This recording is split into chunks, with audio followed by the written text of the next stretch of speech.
आज आप fear files में देखेंगे एक ऐसी डायन की कहानी जो सिर्फ और सिर्फ अंधेरों में आती है और अंधेरों में आकर लोगों को अपना शिकार बनाती है। ये कहानी है डायन गीता की।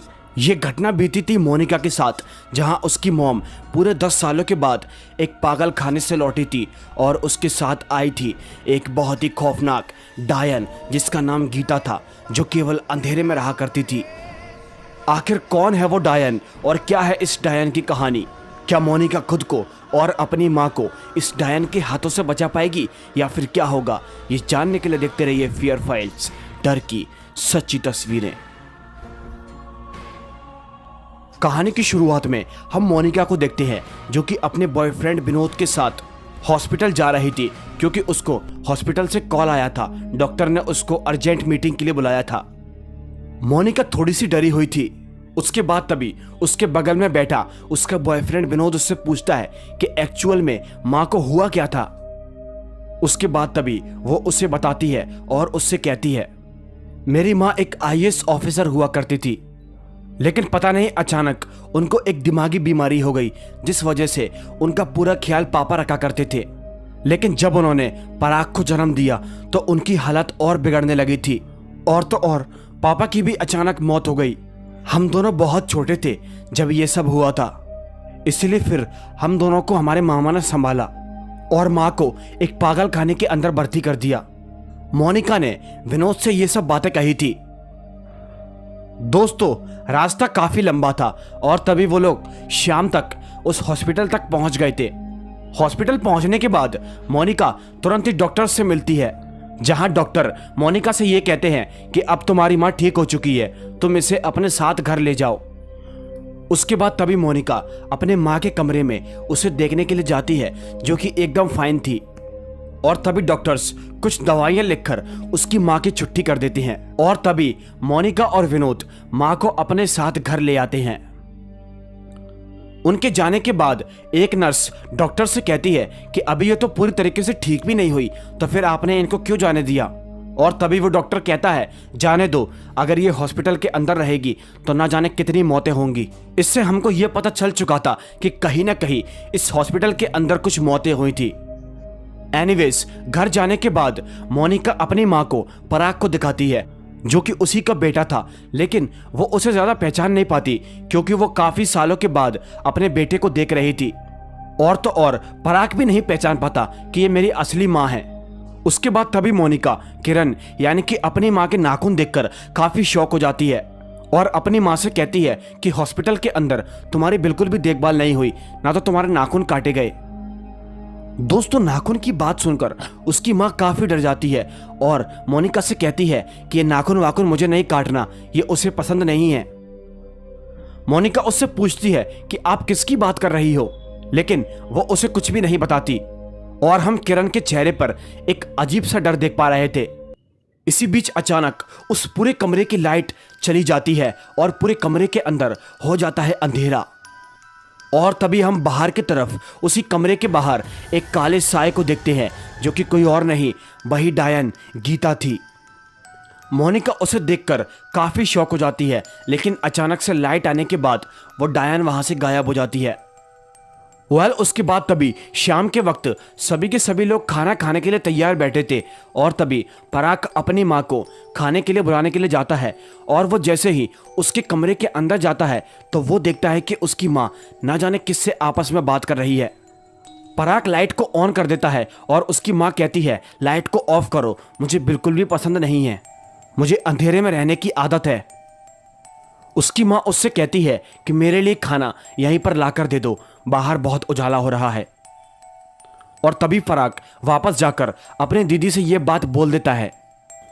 पराग एक बच्चा था और वो अब अपनी माँ को देखकर ही डर जाया करता था। उसके बाद तभी आधी रात को पराग को अपनी माँ के कमरे में से कुछ आवाजें आती हैं और वो जैसे ही उनके कमरे में चेक करने के लिए जाता है तो वह देखता है कि उसकी माँ फिर से न जाने किसी से बात कर रही थी। उसकी माँ उससे कहती है, तुम जाकर अपने कमरे में सो जाओ, मुझे और गीता को तो सुबह तक गप्पे लड़ाने की आदत है। भाई, पराग को कुछ भी समझ में नहीं आता कि माँ किस गीता से बात कर रही है, क्योंकि उसके सामने तो कोई भी नहीं था। फिर तभी इतने में पराग वहां से वापस लौटता है अपने कमरे की ओर, लेकिन जाते वक्त वो अपनी माँ के कमरे की तरफ देखता है जहां उसे उसकी माँ के साथ वही काली सी डायन गीता दिखाई देती है। इसे देखकर पराग काफी डर जाता है और फौरन ही अपने बेडरूम पर जाकर लेट जाता है कि तभी इतने में वो देखता है थोड़ी देर के बाद उसके कमरे का दरवाजा कोई खोलने की कोशिश कर रहा है और रात भर की इसी हलचल के मारे वो सो नहीं पाता। उसके बाद तभी सुबह होती है। सुबह उसकी बहन मोनिका उसको स्कूल के लिए उठाने के लिए आती है और तभी वो अपनी बहन को रात वाली बात बताता है और कहता है कि माँ किसी गीता नाम की औरत से बात करती है। उसकी बहन ये सब सुनकर काफी शॉक हो जाती है, जैसे कि मानो उसने पहले भी यह नाम सुना हो। उसके बाद तभी एक रात मोनिका अपने बेडरूम के ऊपर सो रही थी कि तभी अचानक उसे पराग की आवाज सुनाई देती है और तभी वो उसके कमरे के अंदर उसे ढूंढने के लिए जाती है, लेकिन वो उसे नहीं मिलता। तभी वो दूसरे कमरे के अंदर जाती है जहां पर पूरी तरीके से अंधेरा था और उसे सामने टेबल के ऊपर कोई काली परछाई बैठी हुई दिखाई देती है जो कि न जाने कुछ खरोच रही थी। मोनिका फौरन ही लाइट ऑन करती है और वो वहां से गायब हो जाती है और वो जैसे लाइट को ऑफ करती है तो वो उसी जगह पर बैठी हुई थी।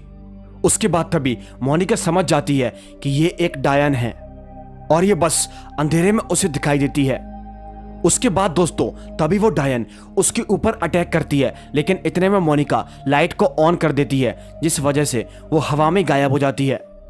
उसके बाद जब वो पराग को ढूंढते ढूंढते उसके पास जाती है तो वो उसे गोदरेज के अंदर मिलता है जो कि एक टॉर्च पकड़कर बैठा हुआ था। उसके चेहरे पर उस डर को देखकर साफ साफ समझ में आ रहा था कि ये उसी डायन से बचकर छुप रहा है। दोस्तों फिर तभी सुबह होती है। सुबह के वक्त मोनिका अपने कमरे के अंदर बैठकर चाय पी रही थी, लेकिन तभी अचानक उसकी नजर उसी टेबल पर पड़ती है जहां पर कल रात वो डायन बैठकर कुछ खरोच रही थी। मोनिका देखती है उसने एक नाम लिखा था और वो नाम कुछ और नहीं बल्कि वही था, गीता।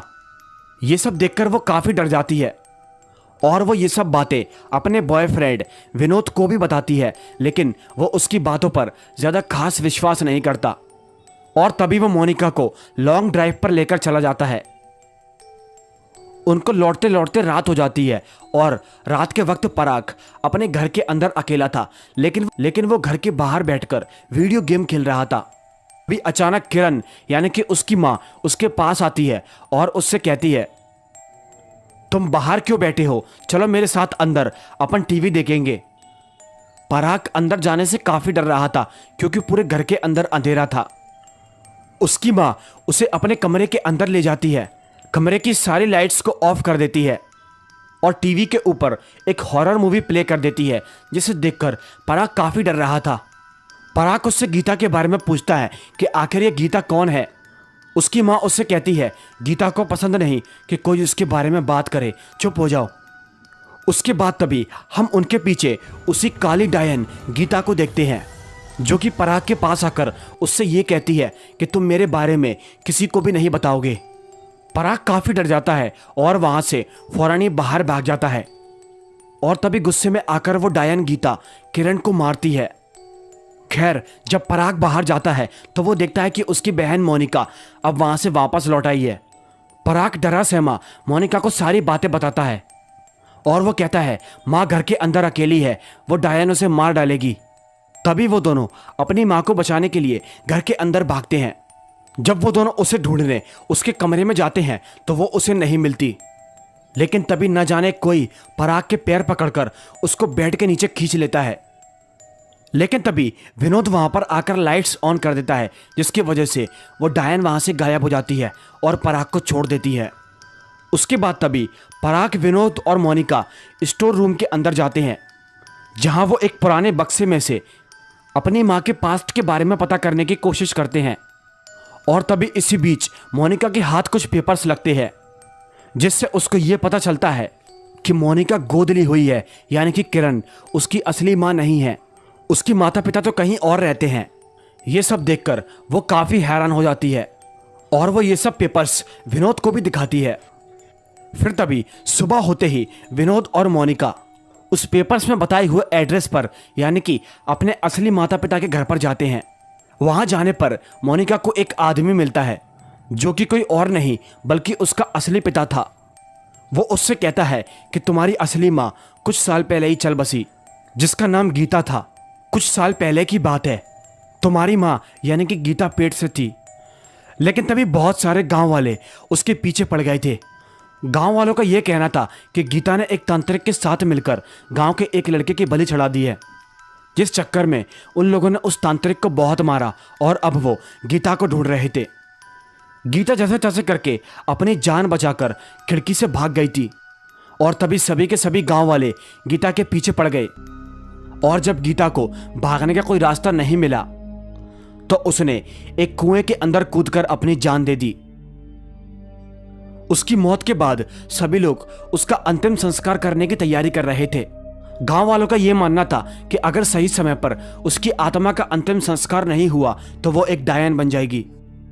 लेकिन इसी बीच मैंने पुलिस वालों को फोन कर दिया और तभी वहां पर एक आईएएस ऑफिसर किरण वहां पर आई, जो कि तुम्हारी माँ है।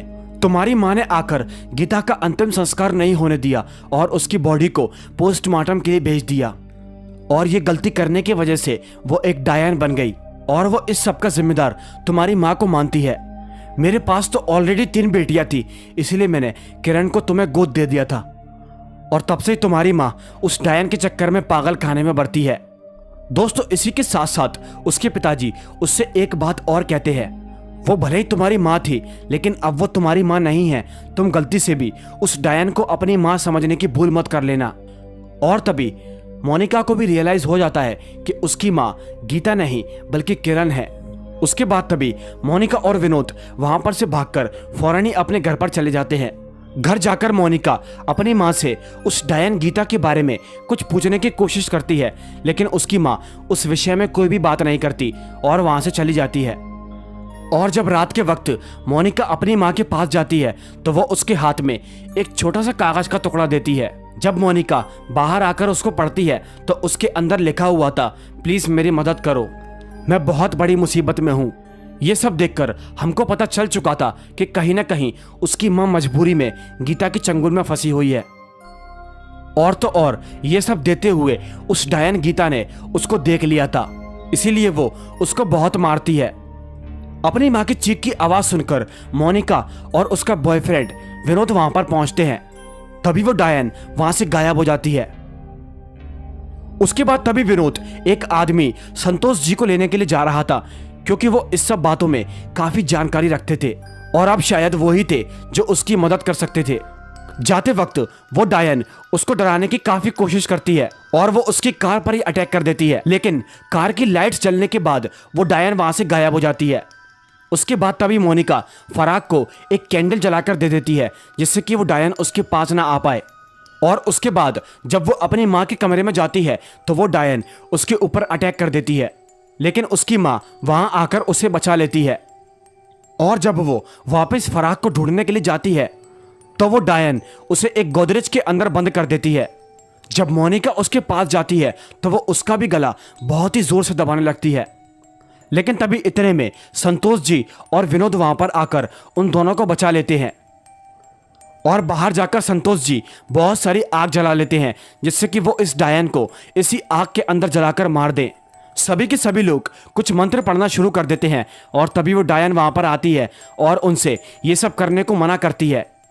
वो उसकी बात को नहीं मानते, इसीलिए वो सारी आग को बुझा देती है और संतोष जी को भी काफी मारती है।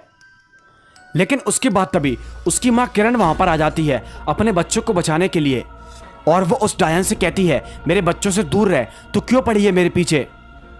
वो डायन कहती है कि तूने मेरा अंतिम संस्कार नहीं होने दिया और ना ही मेरे पैरों में कील टुकने दी, क्योंकि दोस्तों उस वक्त पर किरण जी ने उसकी बॉडी को पोस्टमार्टम के लिए भेज दिया था, जिसकी वजह से उसका अंतिम संस्कार नहीं हो पाया था और अब वो डायन बन गई।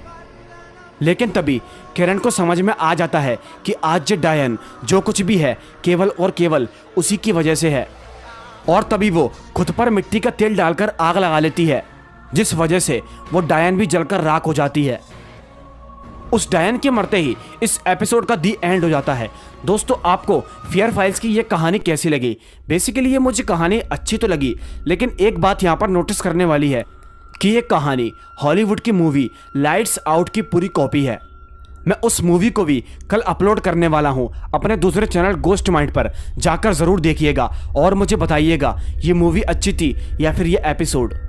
तो चलिए हम मिलते हैं आपसे फिर किसी एक नई कहानी में। तब तक के लिए बाय एंड